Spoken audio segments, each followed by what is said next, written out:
ጤና ይስጥልን የተወደዳችሁና የተከበራችሁ የገበያ ሚዲያ ተከታታዮቻችን እንደምን አላችሁ? በምዕራፍ 2 የመረጥንላችሁን ኢኮኖሚያዊና ማህበራዊ መረጃዎቻችንን ይዘንላችሁ ቀርበናል። ከዜናዎቹ ጋር መላኩ ደምሰው ነኝ። በቅድሚያም አርዕስቶችን እናስቀድም። የወተት ጉዳይ አሳሳቢነቱ እንደቀጠለ መጥቷል። በዚህም አደገኛ ኬሚካል እየተጨመረ መሆኑ ተሰምቷል። ይህ በወተት ምርት ላይ ይጨምራል የተባለው አስደንጋጭ ባዕድ ነገር ምንድነው? በዝርዝር የምትሰሙት ይሆናል። የሚኒስትሮች ምክር ቤት የውጭ ሀገር የሥራ ስምሪት ረቂቅ አዋጅ ላይ ውሳኔ ማስተላለፉ ተነግሯል። በተጨማሪም ለውጭ ሀገር የሥራ ስምሪት ለሚሰጡ አገልግሎቶች የሚከፈል የአገልግሎት ክፍያን ለመወሰን የወጣ አዲስ ደንብ ላይም ውሳኔ ማስተላለፉ ተሰምቷል። ሙሉ መረጃውን እናጋራችኋለን። በርካታ ሆቴሎች ከዘርፉ በመውጣት ወደ ሌላ የሥራ መስክ እየቀየሩ መሆኑ ተሰምቷል። ከዘርፉ የሚወጡበት ምክንያት ምንድነው? በዝርዝር የምናደርሳችሁ ይሆናል። በኢትዮጵያ ከግል ከፍተኛ የትምህርት ተቋማት ውስጥ ፈቃድ እንጂ እውቅና ያላቸው ተቋማት የሉም ተብሏል። ይህ እንዴት ይታያል? ምላሹን የምትሰሙት ይሆናል። የመምህራኑ የ17 ወራት ውዝፍ ክፍያን ተከትሎ አዳዲስ መረጃዎች ተሰምተዋል። የምናጋራችሁ ይሆናል። የተወደዳችሁ ተከታታዮቻችን እነዚህንና ሌሎች ኢኮኖሚያዊና ማህበራዊ መረጃዎቻችንን ይዘንላችሁ ቀርበናል። አዳዲስ እንዲሁም ትኩስ ኢኮኖሚያዊና ማህበራዊ መረጃዎቻችንን ለማግኘት ታዲያ የገበያ ሚዲያን እንድትወዳጁ እየጋበዝን በዝርዝር ወደምንመለከታቸው መረጃዎቻችን እናልፋለን። ቤት ለመግዛት አስበው የትና እንዴት ብለው ተጨንቀዋል? እንግዲያውስ ዳኮርድ ሪል ስቴት አለለው።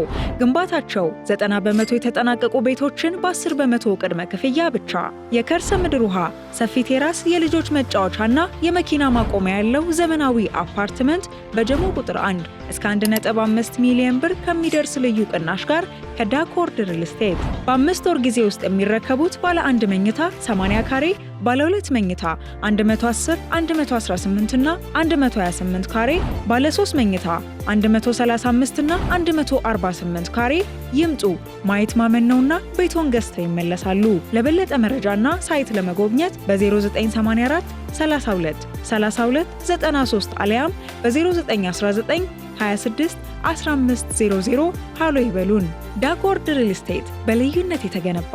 በውጭ ጉዳይ ሚኒስቴር ስም የውጭ ሥራ ስምሪት ውክልና እየተሰጠ በማስመሰል በማህበራዊ ሚዲያ የሚሰራጩ መረጃዎች ሐሰተኛ መሆናቸውን የውጭ ጉዳይ ሚኒስቴር አስታወቀም። በዚህም በውጭ ጉዳይ ሚኒስቴርና በውጭ ጉዳይ ሚኒስቴሩ ስም ከሥራ ስምሪት አኳያ ምንም አይነት ውክልና እንደማይሰጥ ተነግሯል። ይህ የተባለውም በዛሬው ዕለት የሚኒስቴሩ ቃል አቀባይ አምባሳደር ነቢያት ጌታቸው አበይት የፖለቲካ ኢኮኖሚያዊና ዜጋ ተኮር የዲፕሎማሲ ክንውኖችንና ቀጣይ ተግባራትን አስመልክቶ ለመገናኛ ብዙሃን መግለጫ በሰጡበት ወቅት ነው። በመግለጫቸውም ህብረተሰቡ በማህበራዊ ሚዲያ በሚዘዋወሩ አሳሳች መረጃዎች ከመታለል ራሱን መጠበቅ እንዳለበትም አስገንዝበዋል። በማህበራዊ ሚዲያ አሳሳች መረጃ የሚያሰራጩ ህገወጥ የሰዎች አዘዋዋሪዎች በህግ ተጠያቂ እንዲሆኑ የውጭ ጉዳይ ሚኒስቴር ጉዳዩን ለሚመለከተው አካል አቅርቦ እየተከታተለ መሆኑን አምባሳደር ነቢያት ገልጸዋል። በሌላ በኩል በዜጋ ተኮር ዲፕሎማሲ በማይናማር በአስቸጋሪ ሁኔታ ውስጥ የነበሩ ከ700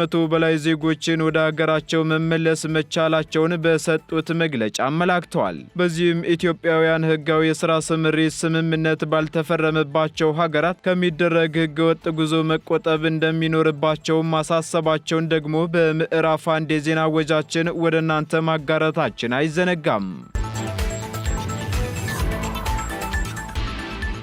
በተደረገው የሆቴሎች ዳግም ምዘና ሂደት በርካታ ሆቴሎች ዘርፍ መቀየራቸው ተሰማም። ከቱሪዝም ልማት ማነቆች መካከል አንዱ የቱሪስት አገልግሎት አሰጣጥ የጥራት ደረጃና ተወዳዳሪነት ዝቅተኛ መሆን ሲሆን ይህን ለመለወጥ ደግሞ በርካታ ስራዎች እየተከናወኑ እንደሚገኙ ተገልጿል።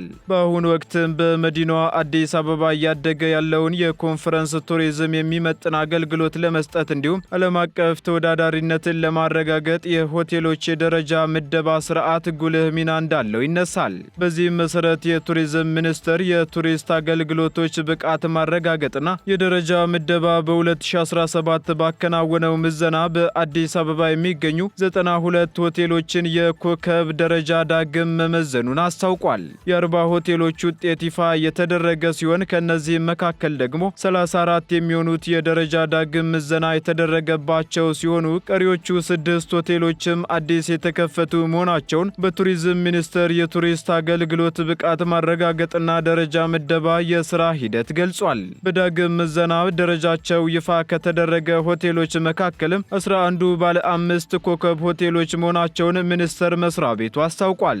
በዳግም ምዘና ወቅትም ሸራተን አዲስ፣ ሀያት ሪጀንሲ፣ ስካይላይት፣ ካፒታል ሆቴልና ፓንን ጨምሮ 11 ሆቴሎች ባለ 5 ኮከብ ደረጃ ማግኘታቸው የተገለጸ ሲሆን ራዲሰን ብሉ፣ ኤሊሊ ኢንተርናሽናል፣ ማሪዮት ኤክስኪዩቲቭ፣ ጎልደን ቲዩብ፣ ሂልተን አዲስ፣ ኢንተርሌክዠሪና ኔክሰስ ሆቴል ሌሎቹ ባለ 5 ኮከብ ደረጃ ያገኙ ናቸውም ተብሏል።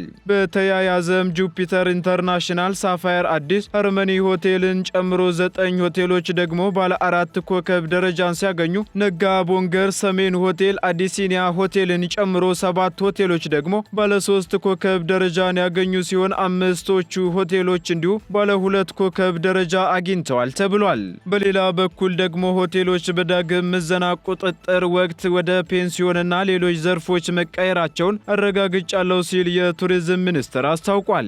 በተጨማሪም ሆቴሎቹ ከተሰጣቸው የኮከብ ደረጃ በታች አገልግሎት ሲሰጡ ቢገኙ ኮከባቸው የሚሰረዝ መሆኑን የቱሪስት አገልግሎቶች ብቃት ማረጋገጥና ደረጃ ምደባ መሪ ስራ አስፈጻሚው አቶ ታሪኩ ደምሴ ማስታወሳቸውን ሸገር ሬዲዮ ዘግቧል። በኢትዮጵያ ከግል ከፍተኛ የትምህርት ተቋማት ውስጥ ፈቃድ እንጂ እውቅና ያላቸው ተቋማት የሉም ሲል የኢፌዴሪ ትምህርትና ስልጠና ባለስልጣን አስታወቀም። ባለስልጣኑ ሁለቱን ከተማ አስተዳደሮችና 14ቱንም ክልሎች አጠቃሎ 375 የግል ከፍተኛ የትምህርት ተቋማት የሚገኙ መሆኑን ገልጾ እነዚህ ተቋማት ደግሞ ፈቃዳቸውን ከኢፌዴሪ የትምህርትና ስልጠና ባለስልጣን የሚወስዱና የሚያድሱ ናቸውም ብሏል። እነዚህ ተቋማት የሚሰጡት ከዲግሪ ጀምሮ ያለው የትምህርት ደረጃ በዓለም አቀፍ እውቅና ያለውና በተማሩበት የትምህርት ዘርፍ የትኛውም ሀገር ላይ ሄደው ድጋሚ የሄዱበትን ሀገር ትምህርት መማር ሳያስፈልጋቸው መስራት የሚያስችል አይደለምም ተብሏል። በጉዳዩ ዙሪያ ታዲያ ተቋማቱን ዓለም አቀፋዊ እውቅና እንዲኖራቸውና በተቋማቱ የሚማሩ ተማሪዎችን በዓለም አቀፍ ደረጃ ተወዳዳሪ መሆን የሚያስችል የትምህርት ደረጃ እንዲኖራቸው መደረግ ለምን አልተቻለም የሚል ጥያቄ በባለስልጣኑ የተቋማት ቁጥጥር ምክትል ዋና ዳይሬክተር ለአቶ ቢኒያም ኤሮ የቀረበ ሲሆን ይህን እውቅና ለመስጠት በመጀመሪያ ተቋሙ በዓለም አቀፍ ደረጃ እውቅና ሊያገኝ ይገባል የሚል ምላሽ መስጠታቸውን አህዱ ዘግቧል። ዳይሬክተሩ በምላሻቸው አክለውም እስካሁን እውቅናውን አለማግኘቱን ተናግረው በዚህም ምክንያት በኢትዮጵያ የሚገኙ ሁሉም የግል ከፍተኛ የትምህርት ተቋማት ፍቃድ እንጂ እውቅና ገና ያልተሰጣቸው ናቸውም ብለዋል። ተቋሙም ከዓለም አቀፍ ደረጃ ሰጪ ተቋም ማለትም አይኤስኦ ገና እውቅና እንዳልተሰጠውም አንስተው እሱን ለማድረግና እውቅና ያላቸው የትምህርት ተቋማትን ለማፍራት ስራዎች እየተሰሩ መሆናቸውን ተናግሯል ሲል ዘገባው አክሏል። የመምህራኑ ጥያቄ የ17 ወራት ውዝፍ ክፍያ እንዲከፈላቸው ብይን በመስጠት መዝገቡ እንዲዘጋ የፍርድ ውሳኔ ቢያገኝም የማዘዣ ወረቀት እንዳልተሰጠ ግን የክልሉ ሲቪል ማህበረሰብ ድርጅቶች ህብረት አስታወቀም። በትግራይ ክልል ለሚገኙ መምህራን የትግራይ ጠቅላይ ፍርድ ቤት የ17 ወራት ውዝፍ ክፍያ እንዲከፈላቸው ብይን በመስጠት መዝገቡ እንዲዘጋ ውሳኔ ቢያስተላልፍም እስካሁን ግን ከፍርድ ቤት የማዘዣ ወረቀት እንዳልወጣ የትግራይ ሲቪል ማህበረሰብ ድርጅቶች ህብረት አስታውቋል። በክልሉ የሚገኙ 50720 መምህራን የውዝፍ ክፍያ ጋር በተያያዘ የተመሰረተውን ክስ ሲመለከት የቆየው የክልሉ ጠቅላይ ፍርድ ቤት ሚያዝያ 7 ቀን 2017 ዓ.ም በዋለው ችሎትም ውሳኔ ያሳለፈ ቢሆንም እስካሁን ግን ክፍያው እንዲፈጸም የሚያስችለው የማዘዣ ወረቀት ከፍርድ ቤት እንዳልወጣ የህብረቱ ፕሮግራም መሪው አቶ በሪው ገብረ መድህን መናገራቸውን የገበያ ሚዲያ ምንጮች ዘግበዋል። በወቅቱ ተከሳሾች የትግራይ ትምህርት ቢሮ፣ የክልሉ ፋይናንስ ቢሮ፣ የክልሉ ጊዜያዊ አስተዳደርና የፌዴራል መንግስት የገንዘብ ሚኒስተር እንደነበሩ ቡድን መሪው አስታውሰው ተከሳሾቹ በራሳቸው ውሳኔውን አሳላፊ በመሆናቸው ችግሩ እስካሁን እንደዘለቀ ተናግረዋል። ህብረቱ እየተከታተላቸው የሚገኙ የመንግስት ሰራተኞች ደሞዝ ጉዳይ እስካሁን እልባት ያላገኘ መሆኑን ያነሱት አቶ በሪሁ ሰራተኞቹ አሁንም ከስራ ገበታቸው ውጪ በመሆናቸው ደግሞ የፌዴራል መንግስት ለጉዳዩ ትኩረት ሊሰጥ እንደሚገባ አሳስበዋል።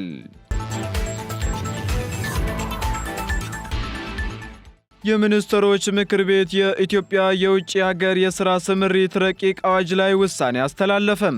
ምክር ቤቱ በዛሬው ዕለት ባካሄደው 46ኛ መደበኛ ስብሰባው ላይ በተለያዩ ጉዳዮች ላይ ተወያይቶ ውሳኔ ያሳለፈ ሲሆን የኢትዮጵያ የውጭ ሀገር የሥራ ስምሪት ረቂቅ አዋጅ ላይ ውሳኔ ማስተላለፉ አንዱና ዋነኛው ነው።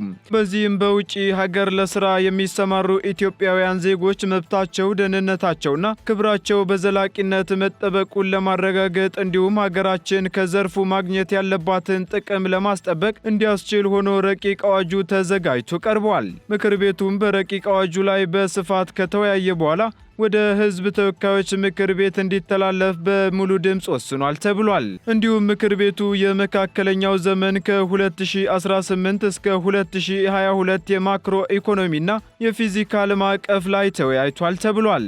በዚህም ማዕቀፉ የመንግስትን ገቢ መሰረት በማስፋት ወጪ ለመሸፈንና የተረጋጋ የማክሮ ኢኮኖሚን ለማረጋገጥ የሚያደርገውን ጥረት የሚደግፍ ከመንግስት ገቢ አሰባሰብና ሀብት አመዳደብ አኳያ የፖሊሲ አቅጣጫዎችን በማመላከት ለቀጣይ በጀት ዓመት የበጀት ዝግጅት መነሻ ሆኖ እንዲያገለግል ማዕቀፉ ተዘጋጅቶ ቀርቧል።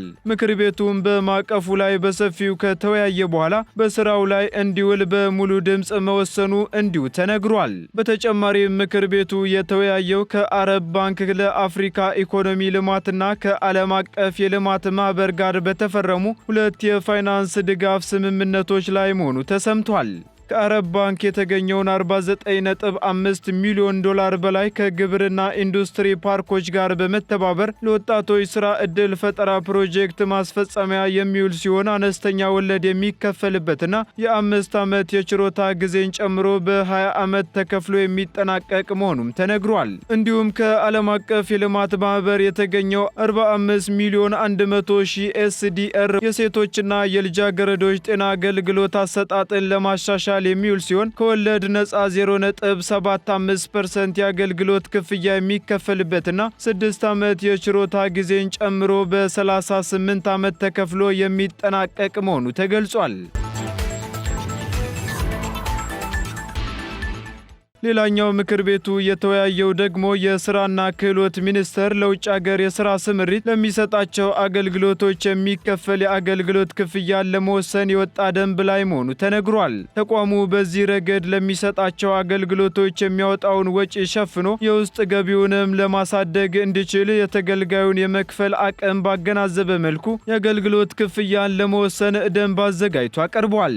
ምክር ቤቱ በጉዳዩ ላይ በሰፊው ከተወያየ በኋላ ደንቡ በፌዴራል ነጋሪት ጋዜጣ ታትሞ ከወጣበት ቀን ጀምሮ ተግባራዊ እንዲደረግ በሙሉ ድምፅ መወሰኑ ተገልጿል።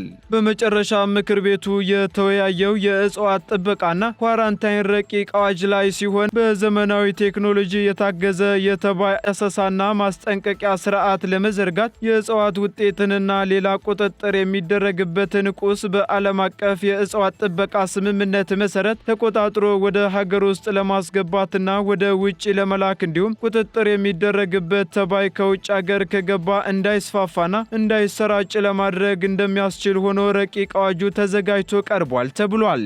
ምክር ቤቱም በረቂቅ አዋጁ ላይ በሰፊው ከተወያየ በኋላ ወደ ሕዝብ ተወካዮች ምክር ቤት እንዲተላለፍ በሙሉ ድምፅ መወሰኑን የምክር ቤቱ መረጃ ያመለክታል። በወተት ምርት ላይ አደገኛ ኬሚካል እየተጨመረ በመሆኑ ጥንቃቄ ሊደረግ ይገባል ተባለም።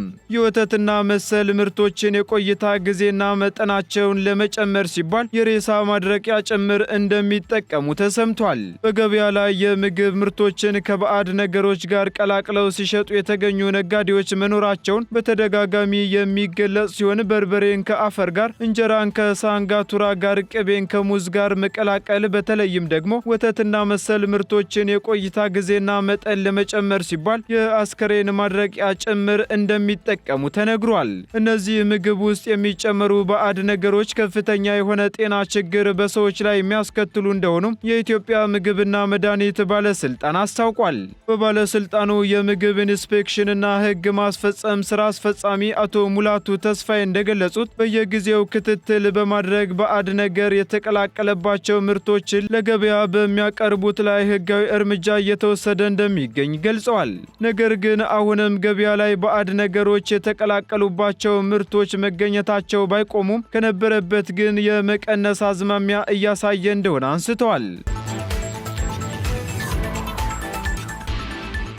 ድርጊቱን ፈጽመው በተገኙ ነጋዴዎች ላይ የሚወሰዱ እርምጃዎችና የቅጣት መጠን ከፍ ማድረግ እንደሚያስፈልግም የተጠቆመ ሲሆን የምግብ ንግድ በቀጥታ ከሰዎች ጤና ጋር ስለሚገናኝ በዚህ ዘርፍ ላይ የተሰማሩ ሰዎችም ጥንቃቄ በተሞላበትና በኃላፊነት እንዲሰሩም ስራ አስፈጻሚው አሳስበዋል። ባለስልጣኑ ምግብ ነክና የመድኃኒት ምርቶች ላይ ከ2012 እስከ 2016 ዓ.ም ባሉ ጊዜያት 14171 የምርምር እና ፍተሻ ወይም የኢንስፔክሽን ስራዎች መሰራቱን የተነገረ ሲሆን በዚህም በአጠቃላይ 3155ቱ ላይ አስተዳደራዊ እርምጃዎች እንደተወሰዱባቸው ባለስልጣኑ ይፋ ባደረገው ሪፖርት ላይ ተገልጿል። በዚህም የወተት ምርትና ሽያጭ ከሚያስፈልገው ከፍተኛ ጥንቃቄ አንጻር በጀሪካንና በሌሎችም ባልተፈቀዱ ዕቃዎች ማጓጓዝ ጥራቱን ከማጓደል ባሻገር ለበሽታ አምጪ ተዋሲያን የሚያጋልጥ መሆኑንም አስረድተው ዘርፉ ያላደገ በመሆኑ ደግሞ የሚስተዋሉ የጥራት ችግሮችን ሙሉ ለሙሉ ለመቅረፍ እንዳልተቻለ ተነስቷል። በባለስልጣኑ በኩል ግን የተጀመሩ የቁጥጥር ስራዎችን በአዲስ አበባና በሌሎች ክልሎችም ተጠናክረው እንደሚቀጥሉ ተገልጿል። የተወደዳችሁና የተከበራችሁ ተከታታዮቻችን ለምዕራፍ 2 ያዝንላችሁ ኢኮኖሚያዊና ማህበራዊ መረጃዎቻችን እነዚህን ይመስሉ ነበር። አዳዲስ እንዲሁም ትኩስ ኢኮኖሚያዊና ማህበራዊ መረጃዎቻችንን ለማግኘት ታዲያ የገበያ ሚዲያን እንድትወዳጁ እንጋብዛለን። ሰናይ ጊዜን ተመኘን። ቤት ለመግዛት አስበው የትና እንዴት ብለው ተጨንቀዋል? እንግዲያውስ ዳኮርድ ሪል ስቴት አለለው። ግንባታቸው 90 በመቶ የተጠናቀቁ ቤቶችን በ10 በመቶ ቅድመ ክፍያ ብቻ፣ የከርሰ ምድር ውሃ፣ ሰፊ ቴራስ፣ የልጆች መጫወቻና የመኪና ማቆሚያ ያለው ዘመናዊ አፓርትመንት በጀሞ ቁጥር 1 እስከ 1.5 ሚሊዮን ብር ከሚደርስ ልዩ ቅናሽ ጋር ከዳኮርድ ሪል ስቴት በ5 ወር ጊዜ ውስጥ የሚረከቡት ባለ 1 መኝታ 80 ካሬ፣ ባለ 2 መኝታ 110፣ 118 እና 128 ካሬ፣ ባለ 3 መኝታ 135 እና 148 ካሬ ይምጡ። ማየት ማመን ነውና ቤቶን ገዝተው ይመለሳሉ። ለበለጠ መረጃና ሳይት ለመጎብኘት በ0984 32 32 93 አሊያም በ0919 26 1500 ሃሎ ይበሉን። ዳኮርድ ሪል ስቴት በልዩነት የተገነባ